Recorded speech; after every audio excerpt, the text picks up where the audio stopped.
The Assembly will hear an address by His Excellency Nana Addo Dankwa Akufo-Addo, President of the Republic of Ghana.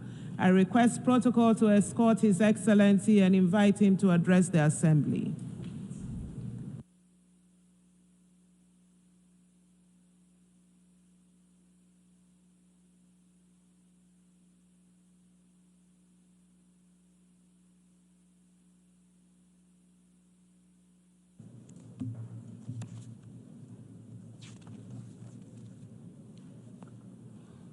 Madam President, Excellencies, ladies and gentlemen, I cannot help but reflect on the significance of this moment, as this will be my final opportunity to address the United Nations General Assembly as I enter the closing months of my presidency.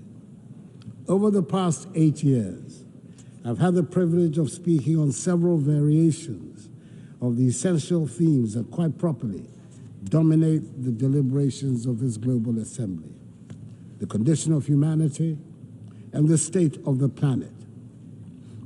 Serving the people of Ghana, and by extension those of West Africa, Africa, and the world, has truly been the greatest blessing of my life.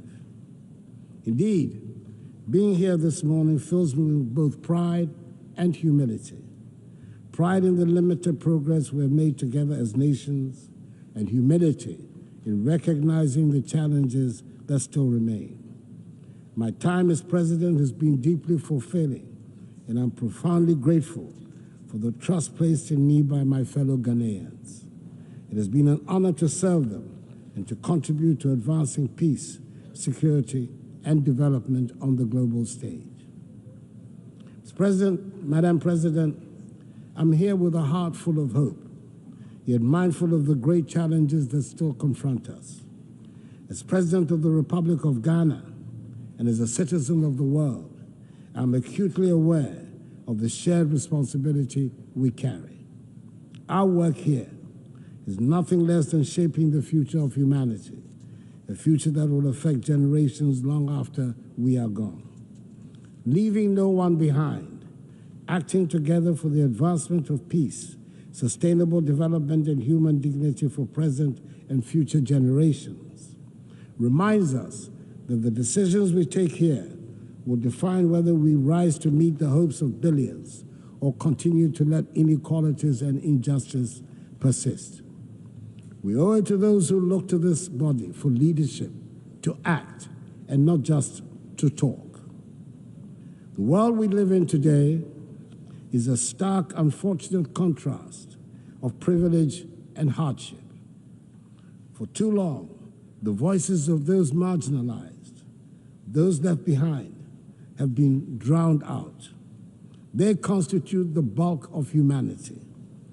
These are the voices of the poor, the displaced, the vulnerable. We cannot, in good conscience, leave them behind. They should be at the center of our discussions and our decisions.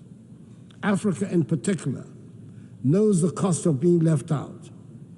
Yes, we're a continent rich in potential and resilient in the face of adversity, but we have also been disadvantaged by a global system that has generally treated us as an afterthought.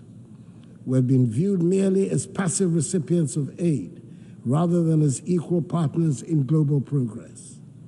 The well-meaning promises of assistance have failed to materialize to bring about the long-term change we so passionately need. Such aid as is offered often comes with strings attached, limiting our ability to shape our own futures. Africa is not a continent of despair. She's full of great possibilities. She's required, however, to chart a new course of development. Our young population is filled with energy, creativity, and ambition. The people of Africa are not asking for handouts. They're demanding opportunities in a new global architecture so they can have access to education, healthcare, and jobs to be able to build better lives for themselves, their families, and their descendants. In Ghana, we've taken bold and decisive steps to ensure that no one is left behind in our national development, and we have shown that it is possible. Our flagship free senior high school policy has benefited 5.7 million young people, many of whom would have been denied the opportunity to learn, to dream, and to succeed. This initiative has transformed the lives of millions, positioning the next generation of Ghanaians to take their place as leaders in the global economy. But this is just the beginning. We need a global commitment to ensure that every child, no matter where they are born, has access to quality education. A world where children are left unprepared for the challenges ahead is not a just world. Beyond education, we've also prioritized health care for our people. Through Agenda 111, my government has embarked on the largest ever healthcare infrastructure project in Ghana's history. This initiative is constructing 111 hospitals across the country, ensuring that even the most remote regions have access to modern healthcare facilities. This is part of our broader goal of ensuring that no one in Ghana is left without the basic right to health. We've also taken significant steps to boost food security and economic growth through the Program for Planting for Food and Jobs. This initiative has improved food production, created jobs, and enhanced incomes for millions of Ghanaians. It is a clear demonstration that with the right policies and investments, we can transform our agricultural sector and ensure that no one goes hungry. In the same vein, our one district, one factory policy is transforming the industrial landscape of the nation, generating the structural transformation of our economy, which is our major strategic objective. And in addition, Ghana has embraced in full the teachings of the Fourth Industrial Revolution and is actively pursuing an agenda of digitalization. Under my administration, we've revolutionized public service delivery by integrating technology into governance. From the introduction of the Ghana Card, which has streamlined identification and access to services, to the digitalization of the country's land registry, these reforms have enhanced transparency, efficiency, and accountability. Digitalization has improved the lives of ordinary Ghanaians and has also laid the groundwork for sustainable economic growth in the digital age. And let us not forget the strides we have made in enhancing the rule of law and governance. Through reforms in the judicial system, strengthening our democratic institutions, and promoting transparency, Ghana continues to be a beacon of good governance in Africa. We have enacted laws and implemented policies that uphold the principles of accountability and ensure that every Ghanaian, regardless of their background, is protected by the rule of law. Madam President, it is impossible to address the challenges of today without speaking of the contradictions that exist within this global institution. We gather here to discuss peace, but wars continue to ravage nations. We speak of justice, yet justice endures. Take the Russian invasion of Ukraine, for instance. Millions of lives have been uprooted. Thousands have lost their lives, and yet the Security Council has struggled to respond decisively, just as it is struggling to make a decisive intervention in the tragic ongoing war in Gaza and the Lebanon.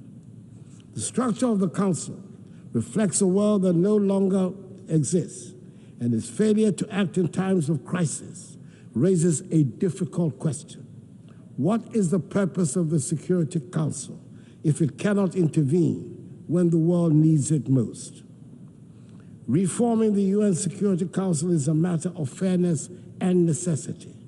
The current structure, created in 1945, no longer reflects the realities of today's geopolitical and economic landscape.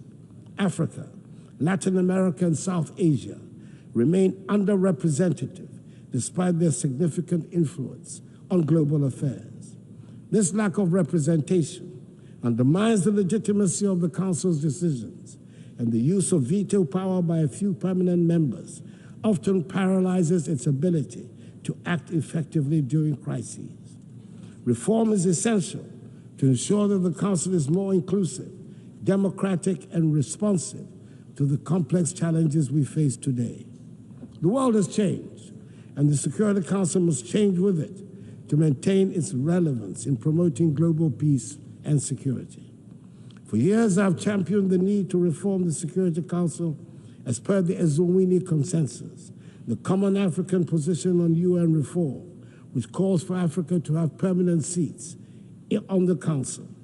It is incomprehensible that a continent of 1.4 billion people has no permanent voice in shaping decisions that affect global peace and security. The time for half measures is over. We need a Security Council that is fit for purpose in today's world. It is heartening, however, that finally the demand for reform has found acceptance by leaders of 2 of the 5 permanent members, President Joe Biden of the United States of America and President Emmanuel Macron of France. Hopefully, the others will soon follow suit. We must also recognize that the fight for peace goes beyond government actions. It is a fight for humanity itself. In Africa, we have often borne the brunt of conflicts, sending our troops to peacekeeping missions with limited support from the global community. While I'm pleased to see the UN now taking steps to finance peacekeeping in Africa, an outcome of Ghana's presidency of the UN Security Council, we must go further. Peacekeeping alone is not enough. We must address the potential causes of conflict, poverty, inequality, and lack of opportunity. True peace comes from investing in education, healthcare, and economic development. However, peace cannot be imposed from the outside. It must be built from within. African nations must take ownership of their security, and the African Union needs to strengthen itself to be able to respond swiftly to threats. Madam President, as I speak today, ongoing developments in West Africa are deeply troubling. Military coups in Mali, Guinea, Burkina Faso, and Niger threaten the democratic progress we have worked so hard to achieve within the ECOWAS community. These coups are stark reminders that democracy is indeed fragile and must be continually nurtured. In Ghana, however, we will remain resolute in our commitment to democracy. As my presidency draws to a close, I want to assure this Assembly that the upcoming 2024 elections in Ghana will be free, fair, and transparent. Ghanaians have demonstrated time and again in the last 3 decades their strong attachment to democracy, which they will not permit to be undermined. The Electoral Commission, supported by Ghana's security services, is well equipped to ensure that the will of the Ghanaian people is respected. Ghana has long been a beacon of democracy in Africa, and we intend to keep it that way. The 2024 elections will be proof of our enduring adherence to the rule of law, transparency, and the principles of democratic accountability that have guided our nation in recent decades. Madam President, we find ourselves at a pivotal moment in history. The decisions we make today will shape the future of our world. We can choose to act with courage, compassion, and a commitment to leave no one behind, or we can choose inaction and allow the suffering of millions and the degradation of the planet to continue. Let me end by reminding us all that the future is not something that simply happens. It is something we create. We have the power in this room to change the course of history. Let us not shy away from that responsibility. Let us act now, and let us act together. I wish you God's blessings in all your current and future deliberations, and I thank you for your attention. On behalf of the Assembly, I wish to thank the President of the Republic of Ghana.